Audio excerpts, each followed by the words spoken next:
Rajasthan Royals വിട്ട് നായകൻ Sanju Samson Chennai super കിങ്സിലേക്ക് ചേക്കേറുന്നു. ഔദ്യോഗിക പ്രഖ്യാപനം ഉണ്ടായി. സഞ്ജുവിന് പകരം ചെന്നൈ രവീന്ദ്ര ജഡേജ, സാം കറൻ എന്നിവർ രാജസ്ഥാൻ റോയൽസിന് കൈമാറുന്നു.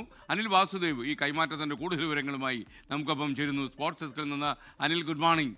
യഥാർത്ഥത്തിൽ ഈ കൈമാറ്റത്തിൻ്റെയൊക്കെ പിന്നിൽ കോടികൾ പൊടി പിടിക്കും എന്നുള്ളത് സംശയമുണ്ടോ? ഒരു തർക്കവുമില്ല. SKN കോടികളുടെ കിലുക്കം തന്നെയാണ് ഈ താര കൈമാറ്റത്തിലൂടെ നടക്കുന്നത്. അതിനപ്പുറം വലിയ വാർത്ത കഴിഞ്ഞ കുറച്ച് ദിവസങ്ങളായി റൂമറുകളായി ഉണ്ടായിരുന്നു. ഇന്നലെ ഉച്ചയോടുകൂടി നമ്മളും കൺഫേം ചെയ്തു. ചെന്നൈ ക്യാമ്പിൽ നിന്നും ഒപ്പം തന്നെ സഞ്ജുവിൻ്റെ ക്യാമ്പിൽ നിന്നും വിവരം ലഭിച്ചിരുന്നു. സഞ്ജുവിൻ്റെ ആ ഡീല് ഉറപ്പായി എന്നുള്ളത്.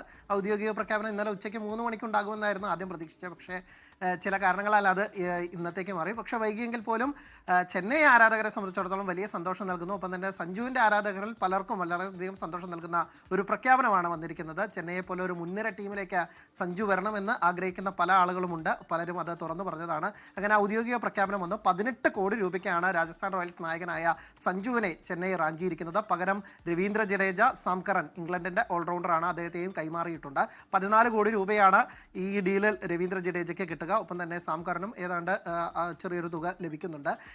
ഈ വലിയ പ്രഖ്യാപനം തന്നെയാണ് സഞ്ജുവിൻ്റെ ഈ ഇതിലേക്ക് വരുന്നത്. IPL ചരിത്രത്തിലെ തന്നെ ഏറ്റവും വലിയ ട്രേഡ് എന്ന തരത്തിലാണ് ഇതിനെ വിലയിരുത്തുന്നത് പോലും എന്നൊരു പ്രത്യേകത കൂടിയുണ്ട്. Sanju is equal to Rajasthan Royals എന്ന് കരുതിയവരാണ് പല ആളുകളും. 2013 മുതൽ സഞ്ജു രാജസ്ഥാനായി കളിക്കുന്നുണ്ട്. ഇടയ്ക്ക് രാജസ്ഥാൻ റോയൽസിനും ചെന്നൈ സൂപ്പർ കിങ്സും 2 വർഷത്തോളം വിലക്ക് വന്നത്.